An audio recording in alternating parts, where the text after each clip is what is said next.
And we're back, the Four-Wheel Drive podcast driven by Shelter. The music by Southern River Band again, Let It Ride, we're loving that. The Four-Wheel Drive podcast on Instagram, hit us up over there, and all of our episodes over on BackChat's YouTube channel.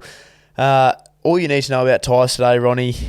This is one of those ones again where you're the guy, and I sort of sit back and listen and ask. But we've covered a little bit on the tyres side of it about, you know, when we've spoken about modifying our four-wheel drives, sizes, the budget, the different terrains, different tyres. So we've touched on a little bit of this through the last episodes, but I suppose we can start off with, We're going to get a lot further into it, I think, because we wanted to get into it more when we're talking about the beginner mods and stuff, but there's a point where it's just too much information. So a lot of the episodes in the part, like prior, we will be talking about something, and then obviously ideas flow onto another, and there's perfect. Actually, that could be a whole new episode. Yeah, and questions as well. We can go into a lot more depth on some of that stuff. So this is tyres. We've got to this right off the bat.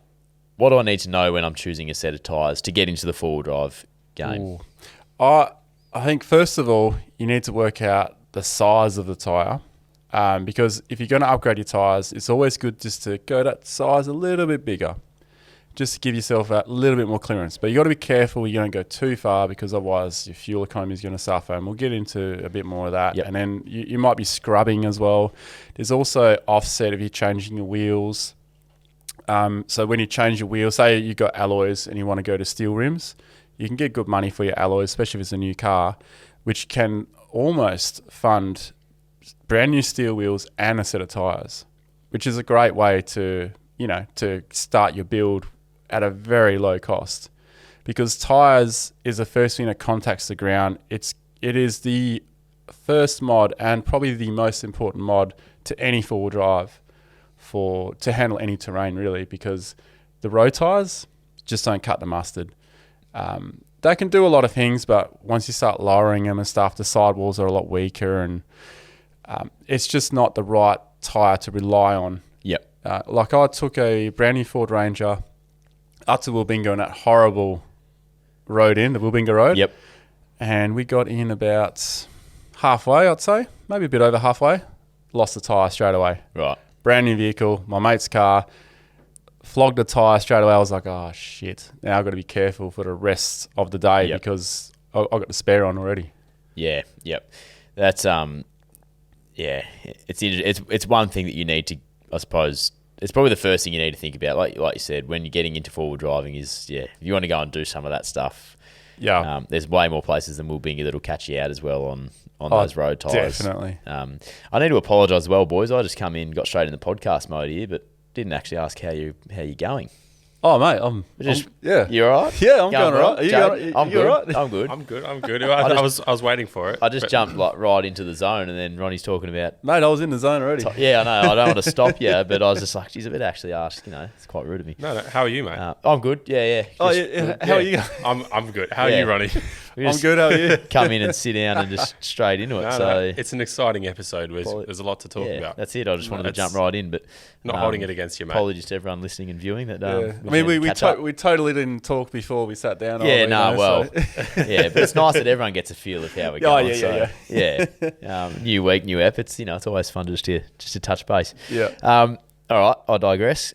So how you going again? Yeah, no, still good. I want to get into is biggest always best. So the four drives that I suppose I've spoken about it a bit here as well, but the comparison, the ones you see online or you see on YouTube, they've got these big tyres. They look cool. They're blacked out. Awesome. They look tough. They look mean. The bigger is not always better, but I feel like the bigger is a bit cooler.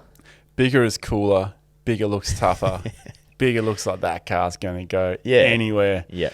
Until they start turning and then it's scrubbing and it's making all these noises because it's hitting the mud flaps, it's hitting the guards. Yeah. There's definitely a point where it's too big, and it doesn't take much on a modern vehicle either. And depending on the vehicle, Hiluxes are bad for it. You can't increase the tyre much at all. Like you can go from a I think they come out with a 30.5-inch tyre. You go to 32-inch, you're scrubbing everywhere. Yep. You're only jumping up 1.5 inches. As in scrubbing within the wheel arch. Yeah. Yep. Yeah. Like is that pre-lift?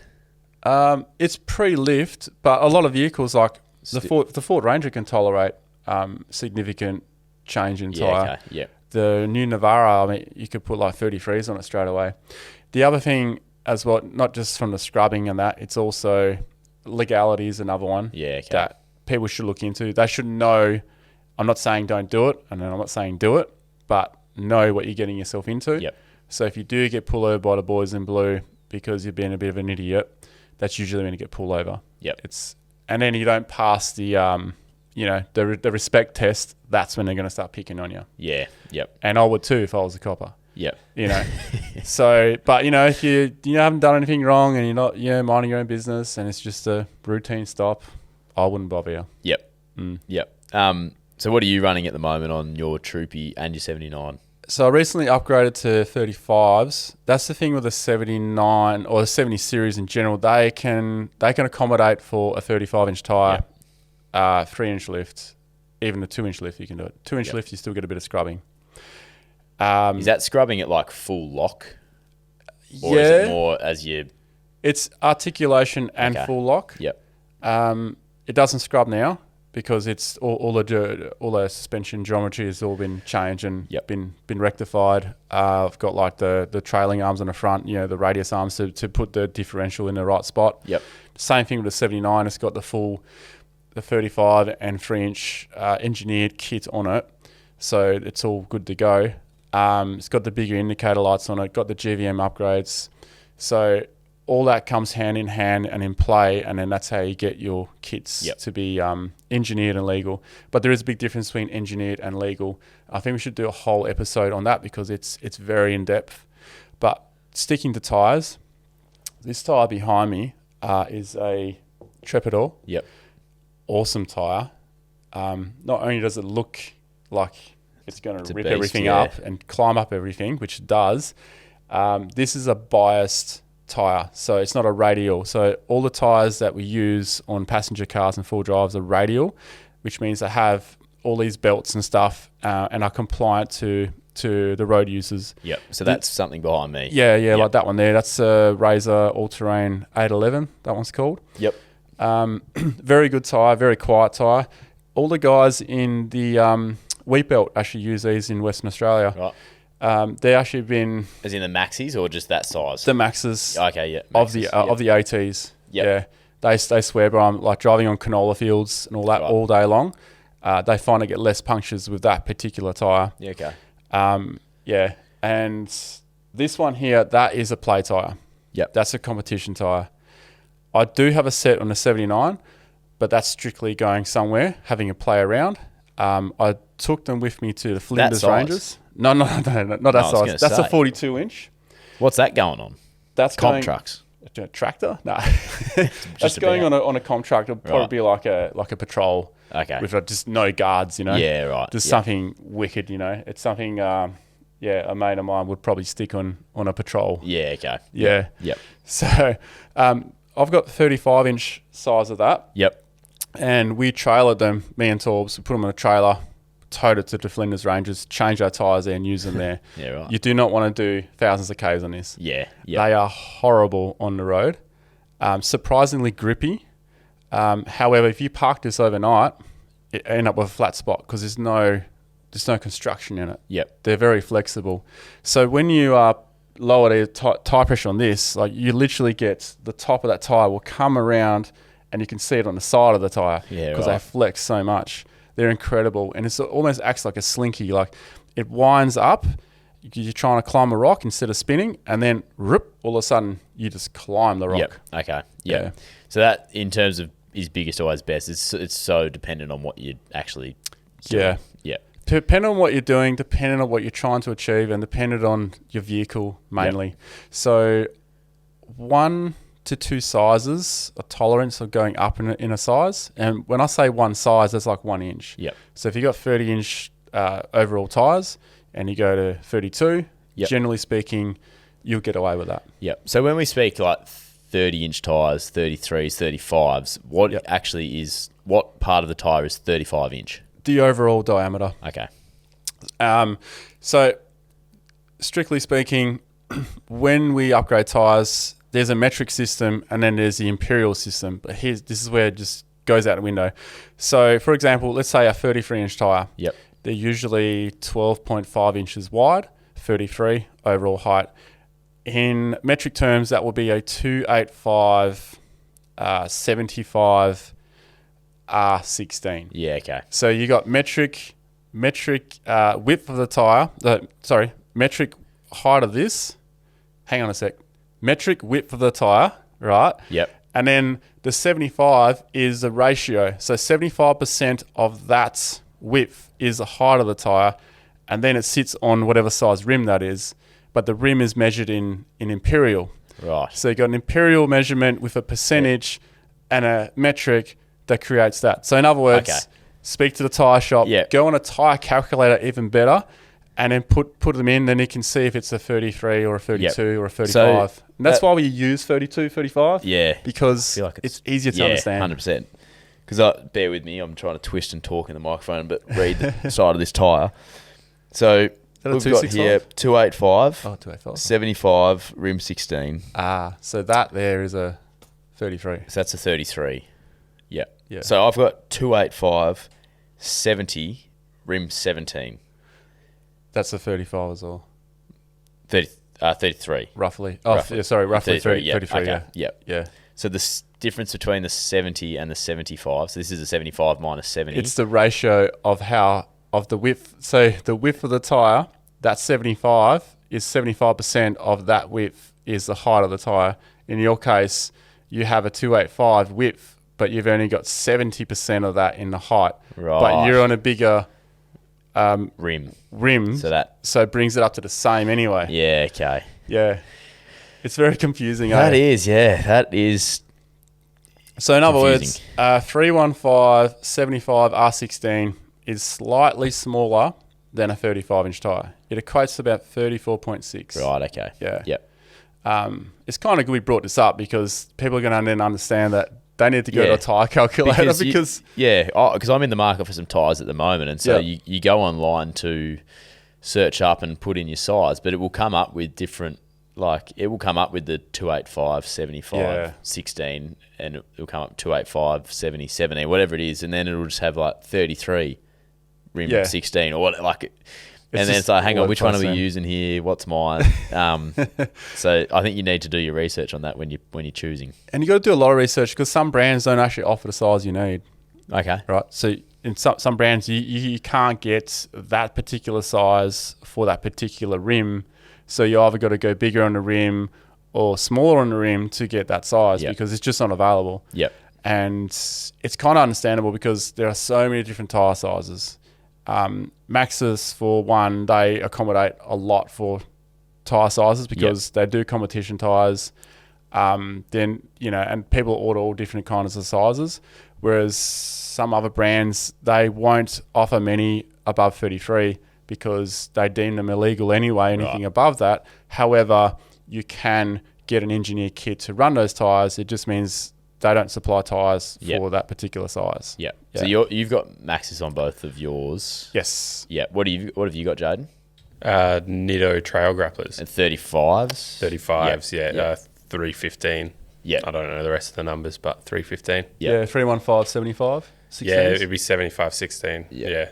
Steel rims or alloy rims? Steel rims. Okay. Yeah. So I've got Nitto Ridge grapplers, but obviously the 33s, so what they are. Yeah. Which have been really good tyres, but so I think I'm all just a bit confused at the moment. Yeah, my brain's still processing the information. I need to figure a bit more of that out too. What size is the tyre behind you, Ronnie? That's a 42-inch. And you've run those before? Not 42-inch. No. But I've run the 35 variant of this. That tread. Yeah. What's the biggest tyre you've run? 35-inch is the biggest tyre that I've run.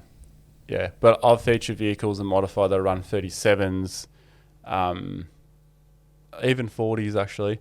A Unimog will run about that size. Oh, really? Yeah.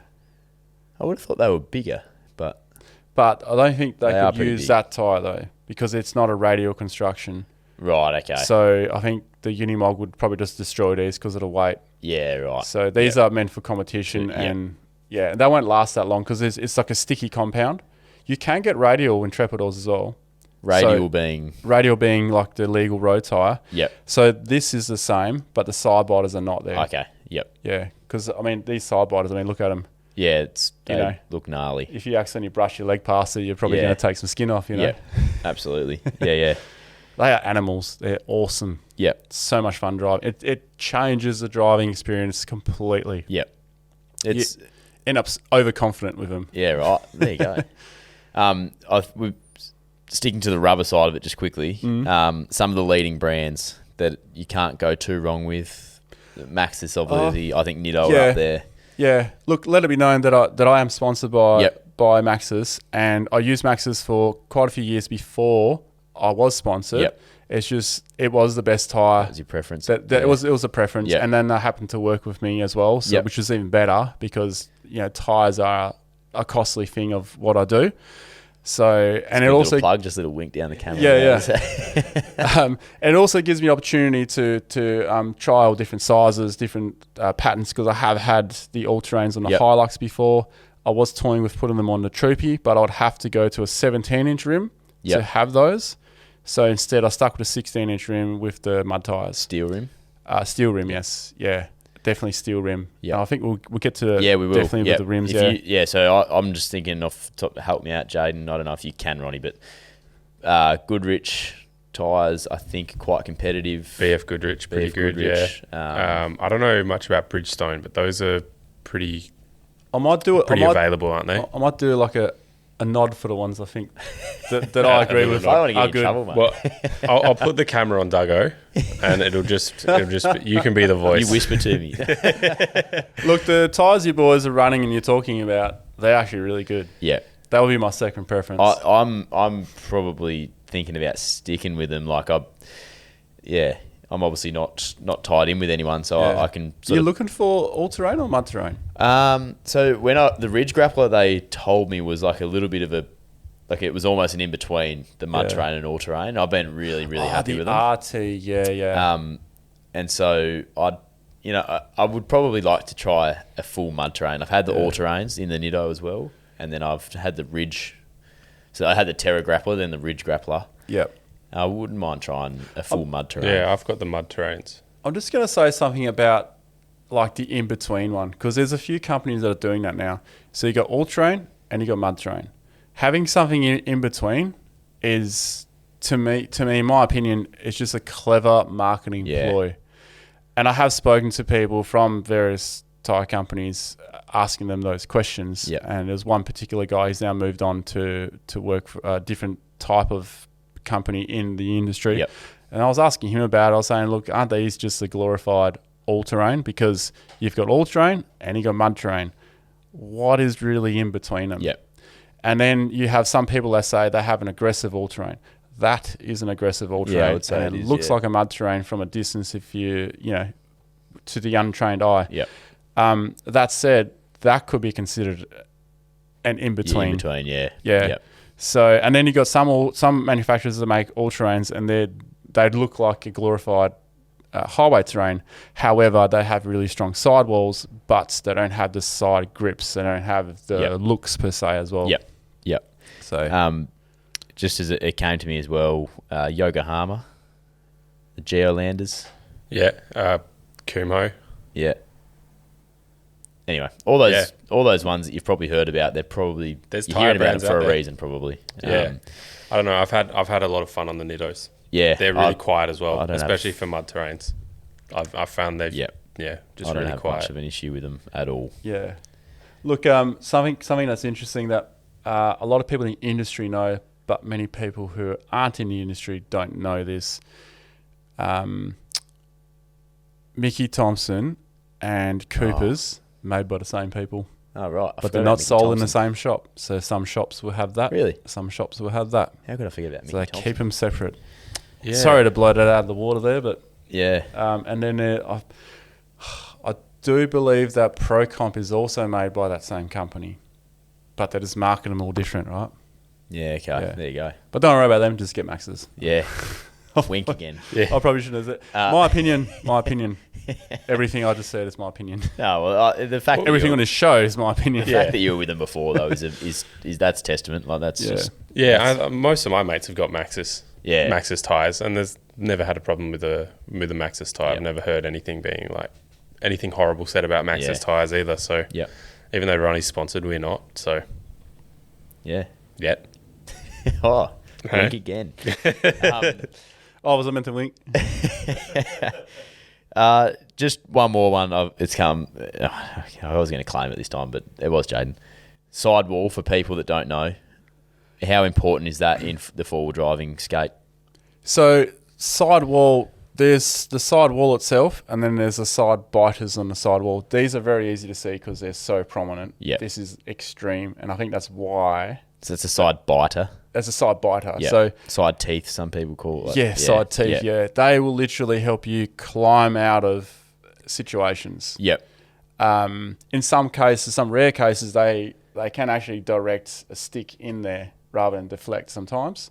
So it's a rare occasion that'll happen, but it can happen. So when I've staked the sidewall, puncher. yeah, okay. It's been because of a side biter's stopped it and then pushed it in, driven it in. Yeah, okay. it can happen. It's rare, but it can happen. Yep. But compare that to a normal road tire that doesn't have side biters, weaker sidewall. Yep. Stake straight away in the same kind of environment. Yep. So the side biters are important if you're climbing in and out of ruts. You lower your tires to get more grip. Yep. It also helps with the sidewalls. Yep. But having a strong sidewall will stop the sidewall from bagging out too much like that, because that's when they become prone to sticks. So if it bags out too much like that, you don't want that. You want it to create a long footprint. Okay. Because that's where you get the traction. Bagging out is what people think is what gains them traction. It's not really. It's just a risk of puncturing because that's ballooning out. It's just out there. It's like, hey, stab me kind of thing. So you want a strong sidewall. Yep. Which most four-wheel drive tire manufacturers offer really good protection of that. Most of them do a really good job. Some that do racing tires, I don't want to mention a name, but F1. You said it, I didn't. He's good at that, eh? Like, I'm not going to say a name, but it was like something I said 2 minutes ago. it might not be that tire, just, my opinion again. They have done four-wheel drive tires, and they are terrible. Right. They're awesome on the road, like for racing and stuff. I mean, obviously F1 uses them and that, but when it comes to four-wheel drive tires, we had a particular vehicle on a trip, and they staked 2 tires and then had to retire from the trip. They had to actually get a tilt tray. They didn't want to drive home on it. That's on a Holland track. And the problem was, when they got it back, the tyre manufacturer wouldn't replace the tyres. They said, you shouldn't have lowered them below 35 PSI. Wow. And then so they tried to get me to pay for the tyres. And I'm like, hey, we're full driving. If I let you run around with hard tyres, you would have punctured them anyway. Yeah. Okay. And you would have had a terrible ride. Yeah. You got to lower the tyres. And plus, it's track etiquette. Yeah. That's what full driving is. Yep. So, at the end, I didn't pay for their tyres because we got to lower the tyres. Yep. So they got the message. They understood it. They were just advised to do it. It's not their fault that they reached out and said that. It was a tyre shop that told them to do it. Trying to cover tracks. Yeah. So my argument to them was, why make an off-road tyre if you can't even lower them? Yeah. You know what was happening to them? When they go over something, it would squish, and then this part of the tyre here, the bead, where it sits, that would split. Oh, it would split? It would split. It couldn't handle Really? Yeah, it couldn't handle the flex.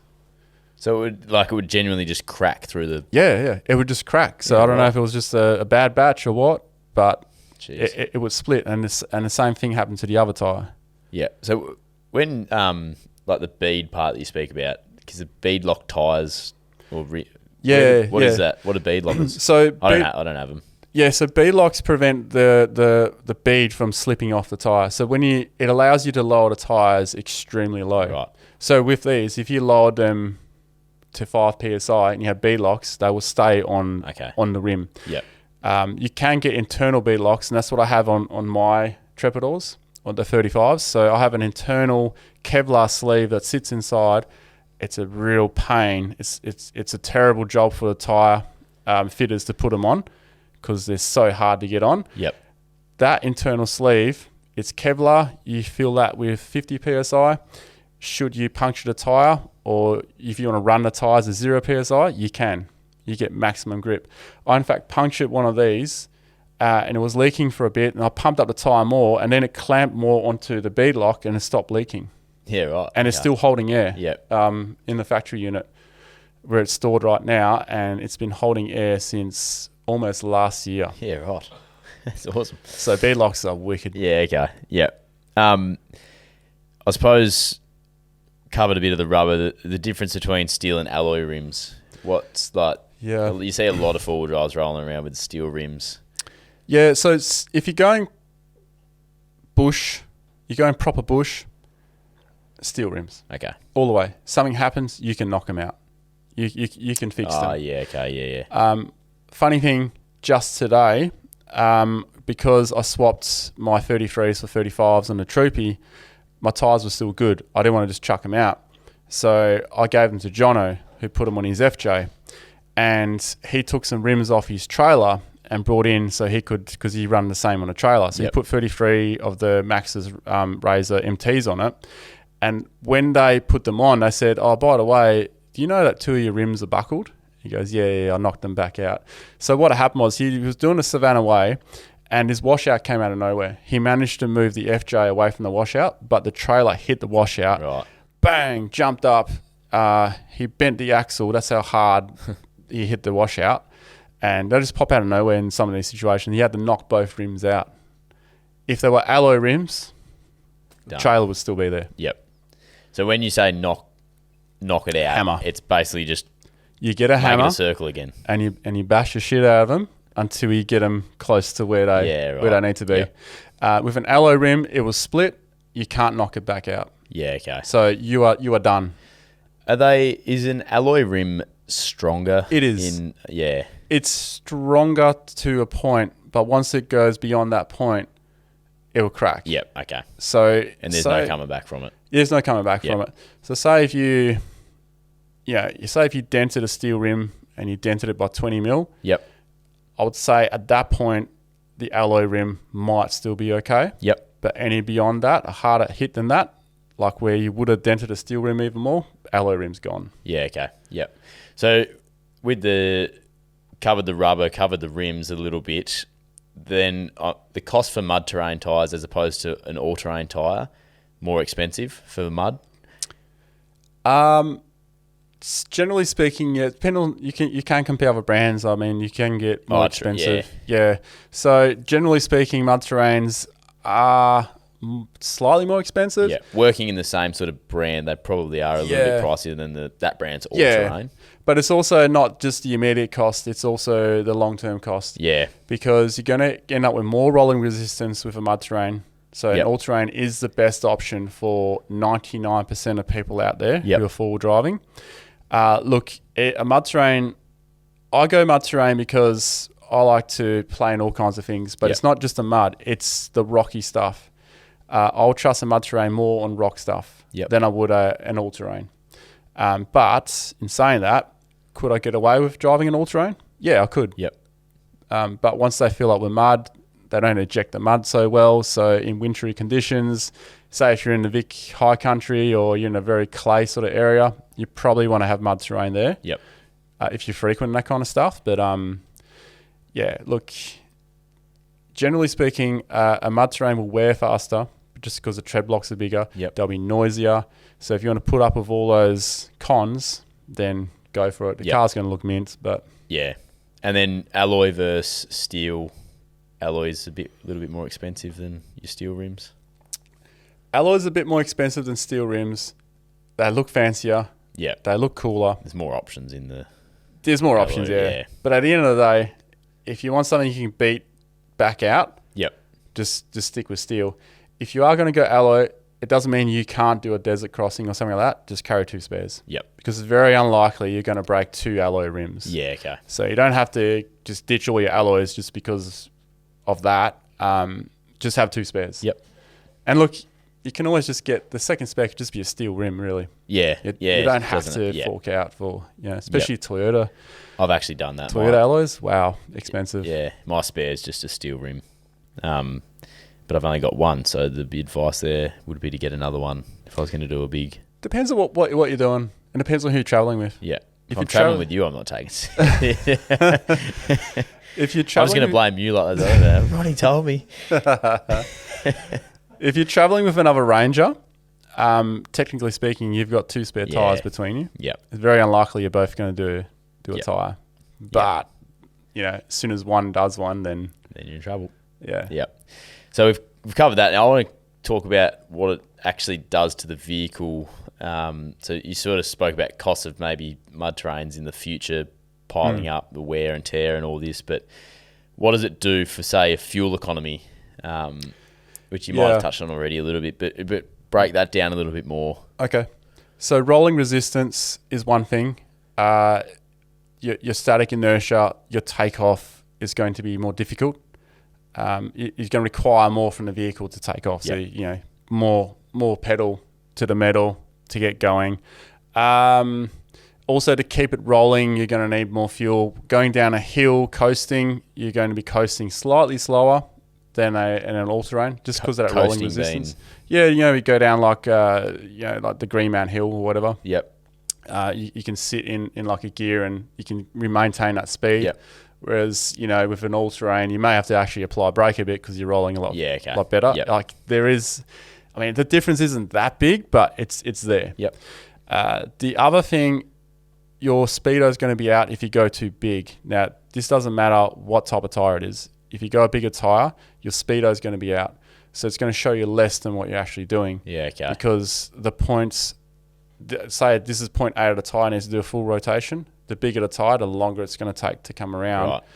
Right. So then the center of the wheel where it measures the speed is also going to take longer to spin around. Yep. So, for instance, if you go from a 31 to a 33 or a 32 to a 35, something in that vicinity, you're likely going to be 10% slower on the speedo, but you are actually going faster. Right.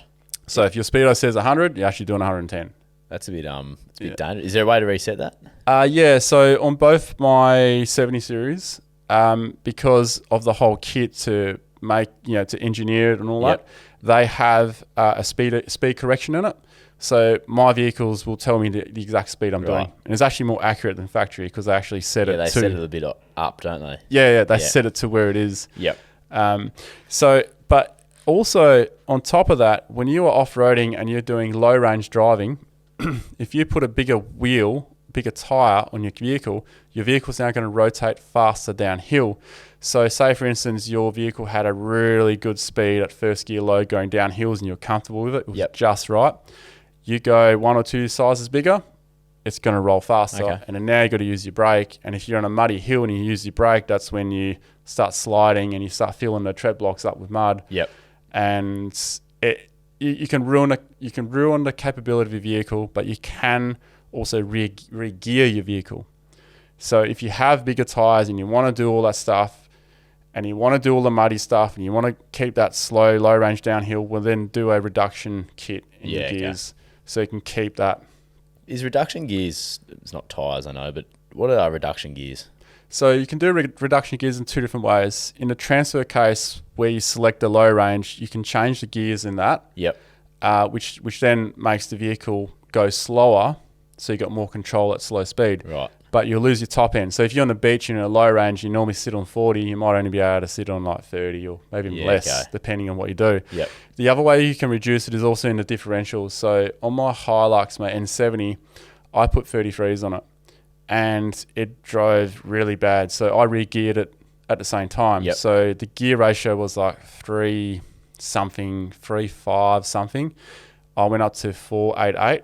So to people who have re-geared, those numbers will make sense. Everyone else, those numbers won't make sense at all. No sense. So if you're looking at re-gearing, you can either do it in the differentials but it's very difficult for some vehicles.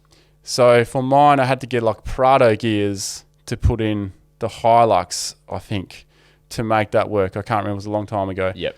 So you've really got to shop around and you've got to try and get those diff centers. It's quite expensive because now you're changing your diffs, and while you're doing it, you're probably going to add a locker because you've got it all ripped apart, and then they add in the cost of a locker. There's a lot of stuff that you're doing there. And then if you do blow that differential and you had a hard time finding that one, well, how are you going to find the replacement one in time to get your car back on the road? Yep. So there's a lot of things you got to, you know. But there are some particular vehicles where reduction gears are quite readily available for like old school Suzuki's, Patrols, things like that. They will have, and the old Toyotas as well, they will have like reduction gears that you can actually buy from, I forgot where, Terrain Tamer, I think, pretty sure you can get them from there. But there are other companies that actually supply all that kind of stuff. Heaps of stuff in the US as well. Yeah, right. It's an interesting take. Like that was all set around fuel economy, but I like where it sort of took it. It was it went down a rabbit hole there. It did, but it's a big thing to consider, especially with, you know, the cost of living at the moment and stuff like that, and petrol and diesel prices can be through the roof at times, and it's something you've probably really got to consider. Definitely, because it's very easy to just go out there, I just want the bigger tyres, and then bolt them on, and you're like, oh, how am I going to correct this now? The cheapest way to correct it, sell those tyres, get a small. Because you start going down diff, like gear reductions and all that stuff, man. And it's worse on an automatic. Okay. Because automatics already roll too fast downhill. Yeah, righto. Yeah. I like going fast. Well, you can't drive a manual anyways, I guess. Yeah, no, I'm stuck. Are we going there again? Oh, yeah, we're done with that. I think this is around the some of the 70 series stuff as well. It comes to my mind when I see this question and think about 70 series. These like the offsets and the 70 series coming with a smaller wheel. Yeah, they got a narrower rear axle. Rear axle, okay. Because when I'm gonna remember that because I was just like, narrower rear axle. Narrow rear axle, and it sounds stupid, and it is stupid. But the reason why that's happened, like Toyota haven't gone and done that just because to be an idiot. They've done it because the mines needed the 70 series, but they couldn't get the old engine across for emissions. So what they had to do was take the V8 from the 200 and put it in the vehicle, and then they're going, oh crap, now we've got to make the front axle wider to make it happen.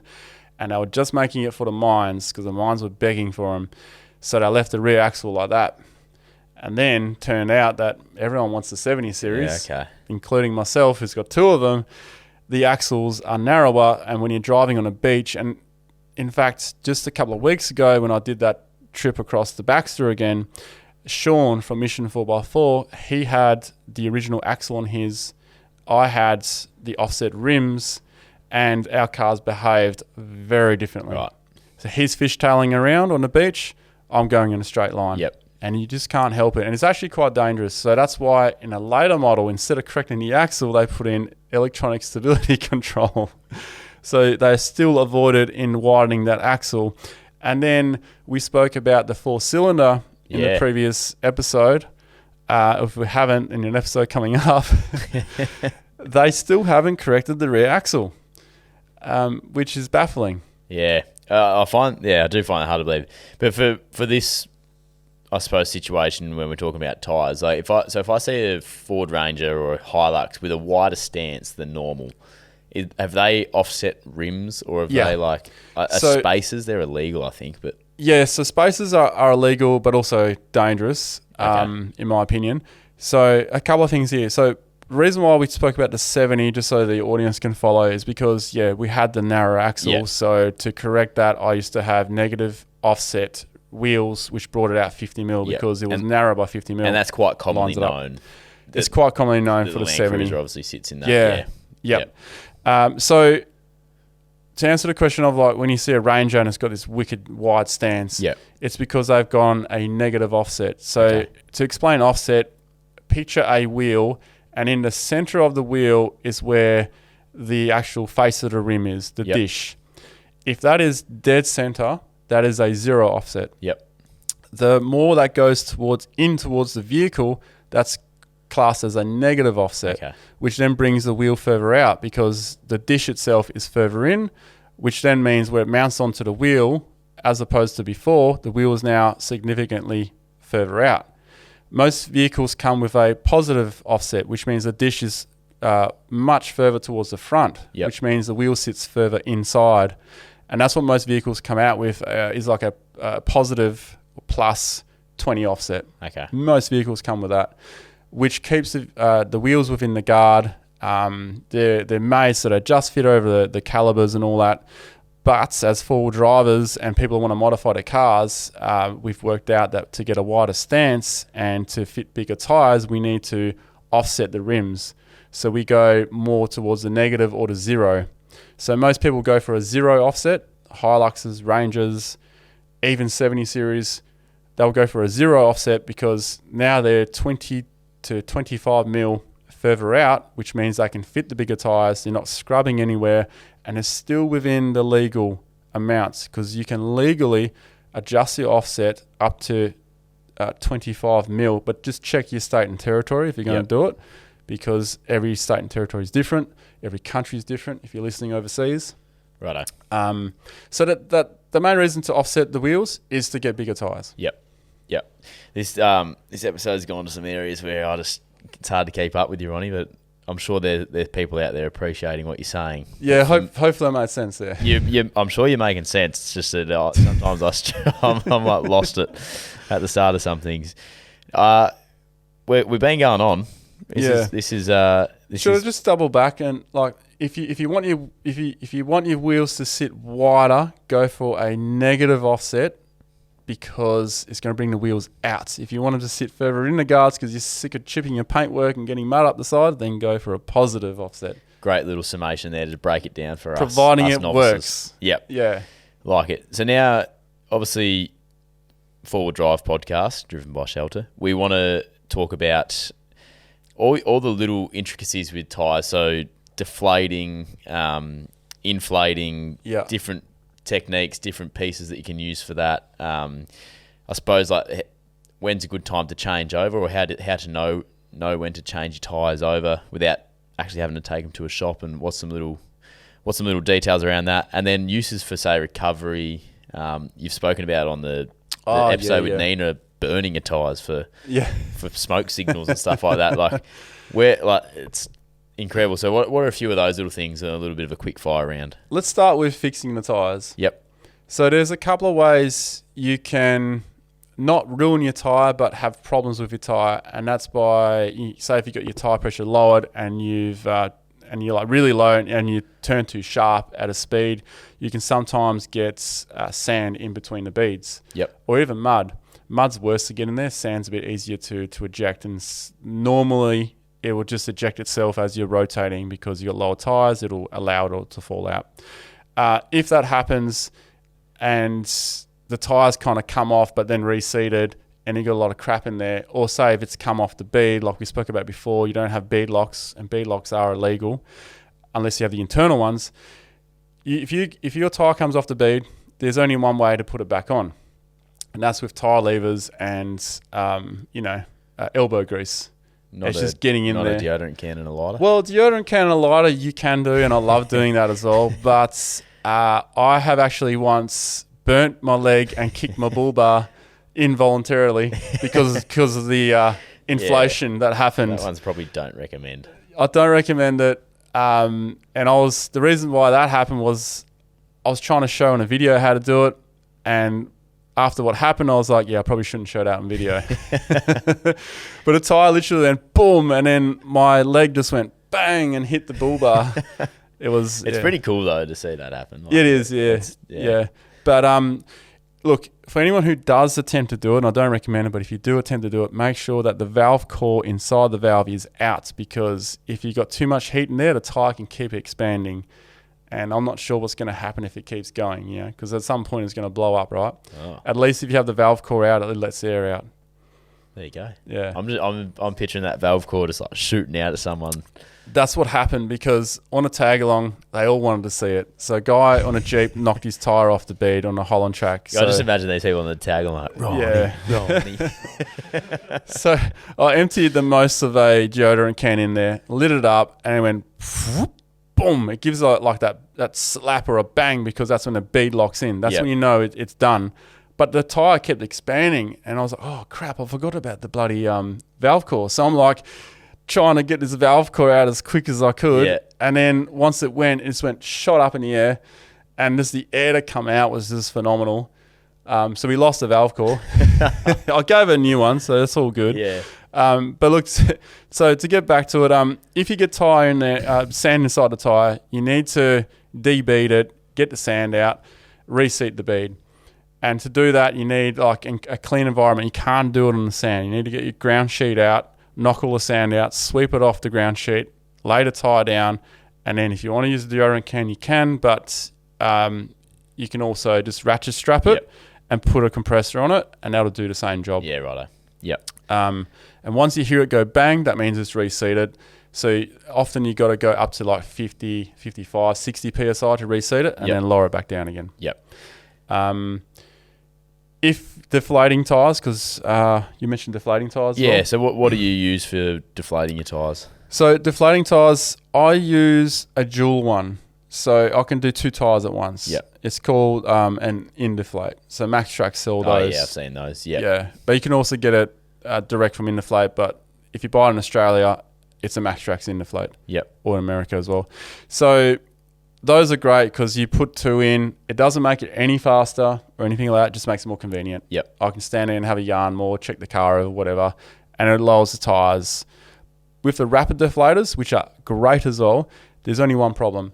If you got crap inside the bead and it made its way into the tyre, every time you pull that valve core out, because that's what the rapid deflator does, you screw it on, and then the other device screws the valve core out, and that's what makes it a rapid deflator. There's no restriction for air. Air comes straight out. Yep. Super fast for lowering tyres, super good. However, the more often you do it, the more you're compromising your valve cores, the rubber on the valve cores, the more you're compromising dirt getting in between, which means that eventually they will leak. Yep. And that's where those valve caps come in handy because surprisingly enough, those little valve caps, if you screw them on tight enough, they can stop tiny leaks. However, if you don't have them on, like I always lose mine, I've actually got some in my pocket right here, I think. You will get dirt there and you will have a slow leak. And the thing is, you'll leave your car over the weekend, you'll hop in your car on Monday, you'll drive to work and you'll wreck a tyre. Yep. Because you didn't know it was flat. Yeah, righto. What about inflating? Inflating? What do you use? The same device. So the inflate, you deflate, but it's got a... Oh, and then you can plug that in. You can plug it in. Yeah, okay. And then you're doing 2 tyres at the same time. Yep. And then you're equaling the pressure. Yep. I mean, sometimes it might vary a little bit if you're on a hill like this. A severe angle, you can vary by 1 or 2 PSI. Yep. Okay. But it's usually really accurate and it's just super convenient again. Yep. Other than that, it's just compressor straight onto it. Yep. There are some other ones, the Storm ones. Yeah. You screw them on and you can set the pressure. Yep. The only thing is I find with those, if you do a lot of travelling on corrugations, they knock around and then they're never accurate. Yeah, they are a little bit fidgety. What about, so just on tyre health, where would you get a tyre repair kit from? Like a decent one. A decent tyre repair kit? Oh, you get it from Four Wheeling Australia. Oh, there you go. A little winking at the camera. Well, okay, they're coming. But I'm doing the full kit, so you get everything in one kit. Because what I'm sick of is you buy a tyre repair kit, you only get the plugs, but you don't have the patches, and you don't have the extra valve cores, you don't have the valve core remover, you don't have extra cords and all this. So I'm doing a kit that's going to be very affordable and you got everything in it. We maybe a little giveaway or... Oh, mate, yeah. Well, I've got to give one to you guys first to test it out. Oh, happy to see what you say. Yeah, and we'll have to do a giveaway. I just got to get them going. I don't want to run your business, mate, but a giveaway, but that'd be great for the everyone. I'm happy to. I'm happy to do that. Yeah. Oh, you're a good man. Yeah. That's what we love about Ronny. He's just giving. That's awesome. Well, that's good though. That actually is because I don't know where to get a decent. Like I've got them, but I don't know if I back it in. You know? So, look, any tyre repair kit will do, but you're going to get the real basics. Yeah. And then you're going to have to top up the kit to have a proper one. So, look, if you're going on a trip right now and you need to get one, just go to any store. Okay. You can get glorified ones that have labels on them, or you can go to SCA and get an affordable one. But even SCA charge super cheap auto, even charge a fair bit for theirs. Yeah, okay. However, it's peace of mind. Hopefully, no one ever has to use them. Yep. I generally speaking, I plug more sidewalls than I do the underneath of a tyre. Yep. And you should never drive with a sidewall plug. However, if you're off-road and say you're doing a canning stock route or you're doing a really remote track, just plug it, keep it. When you get to the highway, consider changing it because there's potential to that tyre blowing out. Now, I will confess and say that I've driven 40,000 Ks with a plug in the sidewall without really realising, because I had one plugged on the inside, and when I did a tyre rotation, I completely forgot about it and it never blew out. But it doesn't mean that someone else's will stay in. Yep. But just saying that, they're very reliable for off-road. Put that plug in, off you go. The most plugs I've ever put in a tyre has been 19 or something. In the one tyre? In a one tyre, and lasted 5 kilometres. It looked like a ring of busted arseholes. So you put I'll have to give you a photo of that. 19 plugs in at the same time. They within kept 5 happening. kilometres. I was towing a boat, or Torbs was towing a boat on Dirk-Hartog Island, and we had road tyres on this thing. We didn't have time to change them. It was like a last minute thing. We towed it there anyway. We ended up just constantly plugging the tyre because we had a spare, but I didn't want to use it yet because we still had to get the whole thing out, and we still had to drive on a highway home. And by the end of it, it had all these eggs in it, and it was fingered. This thing, it was so bad. And it got to the point where Torbs was on the radio. He goes, "Mate, the plugs are all out. It's on a flat again." I said, "Well, can we change the tyre where you are?" And he goes, "Nah." I said, "We'll just keep going. We'll change it when you get to flat ground." By the time he got to flat ground, it was cap rock, all kinds of crap, and the whole round part of the rim wasn't there anymore. It was just those big wide alloy spokes left. It was amazing how far they got like that. Far out. Yeah. Have you got a photo of that? Yeah. It's even on YouTube as video. Oh, is it? Yeah, right. Yeah, actually, you could probably look it up. It's Dirk-Hartog Island. I think it's like one of the last episodes. Yeah, man, that thing was busted, eh? That thing did so well. The whole trailer was actually starting to fracture as well. It was really rough there, eh? Yeah. You've got a large array of stories. Oh, mate. Keep pouring out. You know the worst part? I did a mercy dash to the mainland in the boat to get replacement tyres and wheels, right? Because I didn't think the others were going to make it out of there. I get to Denham after a treacherous crossing because the weather was just went nuts. We got there. We changed the tyres. I called ahead. We got them. We went to the pub and basically had our last meal because the ocean was so rough. We get back in the boat and the ocean is glass off. You would not believe it. We get back, we bring the tyres there, we get the boat off the island and we go, all right, let's change the tyres. We put the tyres on and then we realise he's given us the wrong rim size because they're all fouling on the brakes. Oh. So the trailer was locked off, it couldn't move. So off come the wheels again, off come the brakes from the trailer, back on go the wheels, and then we towed it home. Far out. That's too much effort for me. This is the 4-Wheel Drive podcast driven by Shelter. Oh, yeah. I'm ahead of the game. I've already closed my laptop. The fire pit's on. You know, this is probably the last time I can warm myself up on this fire pit before I head to the Sydney show, mate. I'm driving across very soon, a couple of days. September 8, 9, 10. Yep, 8, 9, 10. Yep, going to bring the Troopy there. Troopy's going to be there. Troopy's going to be there. I'm hoping to get there, mate, actually. Well, if you do go, we should try and do a podcast I reckon there. we should. Should do one Friday, Saturday, Sunday, maybe. See how we go. Jaden's trying to get there. Yeah, we're trying to get there. Yeah, you're trying to go too? I'm trying to get over there. That's almost... You going to drive or fly? Oh, it'd be hard not to drive, wouldn't it? Yeah. But I'm going to put my hand up saying I'm going to fly. But, I'll, it's actually a wise choice. However we get there, we get there. Yeah. And I'll be there. Or I might be there. You might be there. I'll definitely be Duggo. there. You're definitely going to be there, Ronny. Yeah. We can make this work. That's a podcast, boys. A couple of shelters over there. That's maybe a live show. Couple of shelters. We've neglected the to bring East the whole Coast fridge, mate. Yeah, that could be my carry-on. Yeah. But yeah, it'd be good to get over there and see what Sydney's got to offer. And a bit of the East Coast. Yeah, be a nice vibe. So you're going to be there for sure. Jade and I, pending. We're keen though. Yeah. We're definitely interested in going over there. We are for sure interested. I mean, it's next week, so... Make it happen, boys. Yeah. Just make it happen. We're dropping too many hints here. I reckon. Just getting into the questions on around the fire pit. We might be there. Yeah, he's going to be there.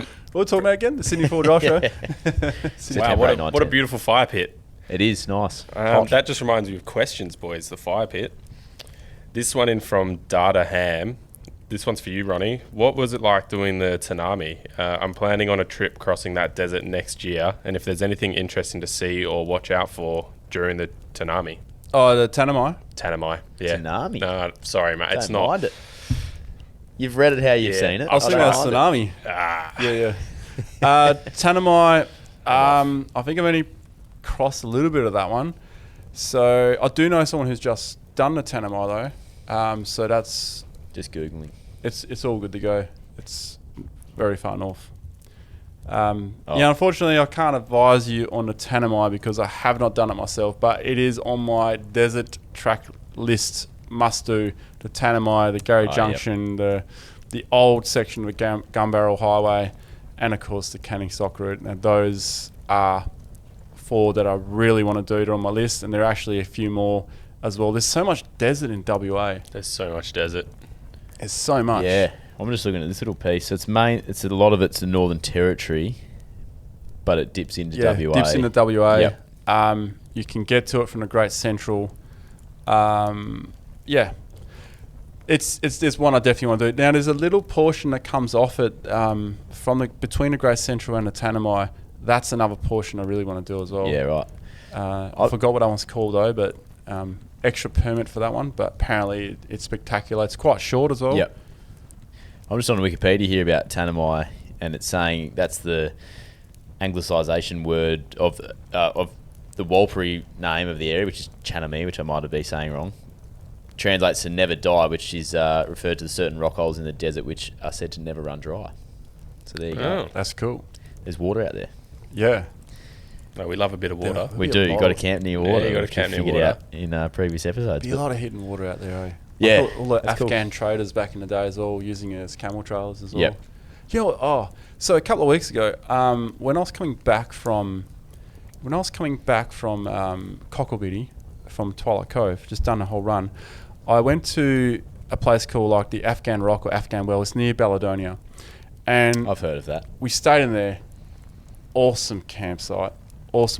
Now, one side says you can access. We came out the other side. It says private property. But I'm thinking that someone has put that sign there so Balladonia don't miss out on their caravan park kind of thing. Right. Awesome area. Now, what I found really interesting was the Stewart Desert Pea. You know the red flower with the black centre? Well, I don't know it, but... It's meant to only be in the desert, like north. Like quite a bit north. This is very close to the ocean. You're talking like 50 kilometres, maybe 80 kilometres to the ocean, right? As the crow flies. And it was on the track. And then it occurred to me that, you know what, some camels would have been eating these plants up north and then just been pooping on the way down. And then more flowers would have grown, then another camel would have eaten that one and then transported it down. Or there was a camel holding onto his shit for a very long time. Constipated camel. You constipated camel and let it go there because on the middle of the track. It was unbelievable. Yeah, right. I'll show you some photos afterwards. I was like, what is that doing here? There you go. It's fun. I love that Ronny takes photos of all the things. Some of the stories he's told us on here is like, can't imagine that happening. And then the 19 plugged tyre he's just shown us, and it is incredible. Yeah. So. I actually been more than 19 after looking at it. The photo evidence has always backed up the stories, which I love. Yeah. Well, there's some wild stories. Yeah, it's good. Yeah. We'll keep investigating.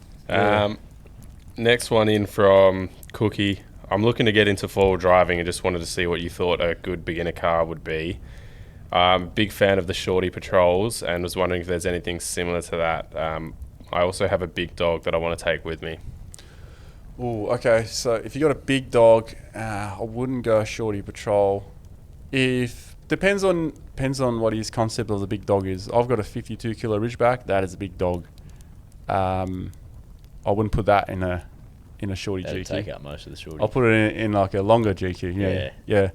I would say a Mitsubishi Triton is a good starter car. Yeah, a bit of love for the Triton here. There we go. Well, what about a Ford Courier with the tray back? If the dog's okay being in the back, there are significant back seats in those as well. Yep. I mean, there is in the shorty GQ as well, but if a shorty GQ, you're going to lift it. I know you're going to lift it. Yeah. It's going to be lifted, surely. Poor doggo is going to find it hard to get in and out. And you're going to have your fridge in the back with your shelters, so there's not much room for the dog in the back there either. I'll go a ute. Yeah, modern day dual cab ute, or old Ford Courier or something like that. Yeah, with a well body. That way the dog doesn't have that far to go down. Yeah. But if you've got a big dog, I'll use ramps maybe. Wonder how big the dog is. Yeah. That's the question. That'd be interesting. I mean, big dog. Big dogs don't like to jump down. The front legs, Dangerous. Yeah. Yeah, I thought you'd have a bit of insight on that one, Duggo, with your car sales expertise. Yeah. I've got a big dog What's- too. I've got two dogs, so like the ute fits them in perfectly. My big dog's 35 kilos, so he's still a decent sized dog, pretty tall. What type of dog? He's a Weimaraner, What is a long-haired Weimaraner. So German short-hair pointer. You know those Hungarian Vizsla? They're all sort of similar shape. They're all kind of half related, but he's grey. long legs? Yeah. Yeah, long. Yeah, Yeah. tall. Yeah. So he's but I car sales because Well, what do you find on car sales when you're looking? for getting into Well, you've four-wheel got a driving. big dog, right? Yeah. I reckon. I think the ute for that, like having. I think we've spoken about it before. Having the dogs in the back's massive for me. One for just fitting them in, but two, you don't have all the hair flying around the cabin and all that sort of stuff as well. So I think that's something to think about when you go on a wagon versus a ute. Do you think the well body for you works better for the dogs rather than the tray back? Yeah, I'd say so. Yeah, and then you do get the depth as well if you're putting something on top. So certainly the well body is probably best for the dog. But the one thing that I've actually a little hack. So in the Ranger, the tail when the tail drops down. Did you call that tailgate? Tailgate, yeah. It's actually got like little. I don't know if they're there for that reason, but they're like almost cup holders. But they're not. They're just like they're only the depth of them is only they're cup holders. yay big. Yeah. But so when the dogs are in the back and you sort of need to keep them in there for a while, but you might let them have a run, but you got nowhere to put any water. Just top a little bit of water up in there, and the dogs just. I like that. Little That's drink bowl really for the good. dog. So if you've still got the lining on your tailgate, Maybe it's not a cup holder. consider that one. Yeah, that's for dogs. For dogs, That's not a cup holder at all. That's a dog's drink bowl. Yeah, Yeah.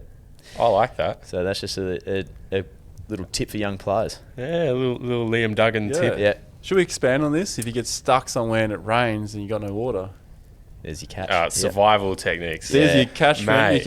You can drink it out like a There you dog. go. Yeah. Dog and human bowl. I like it. All right, moving on. This one from James Deeds or Dedes. What suspension brands do you recommend? I have a 2018 Ranger, so something similar to you, Duggan. Yeah. So I've had Old Man Emu suspension, just the basic. It wasn't the BP51 stuff, but that was quite good. And then, I've since moved to Outback Armour, which I haven't fully tested, probably four-wheel driving spec, but similarly comfortable ride, really nice. I enjoyed the Old Man Emu as well, but it started to get a little bit tired. So, and I've done different things to the car since that as well. So, the update to the Outback Armour has been really good, and they're adjustable as well, which was new to me. Are they monotube or are they remote res? They are. No, they're mono. No, they're what are they? They got the canister hanging off them. on the side? I think they do, but I feel like I don't feel like. Hang on. I think it was a monotube. Yeah, they are monotube. Yeah. Yeah, no, they're monotube. That's cool. They got adjustments on it because not many monotubes they have adjustments. I only paid monotube spec, so yeah. I don't know why maybe I was confused by that, but they do have a little adjustable. Yeah, because not many of them do, eh? Yeah, but I don't know. I don't touch That's cool. it. So, so that's Outback Armour do adjustables on monotube. Don't quote me. That dial could be something else, but we should go out after this and have a look, and you can confirm that for me. But I'm pretty sure it is. So yeah. Look, I think rather than specific brand, would be to go to a shop knows what to use, because I've had Dobinson, they've been great. I've had Allman Emu, great. But there's been in the past, I've been to some suspension shops and they've just mixed some stuff in and it didn't work. But I went to SWAT Suspension, not sponsored here. SWAT Suspension, the boys in Joondalup, they've set up both my cars. And on the 79, that's like a ridiculous kit.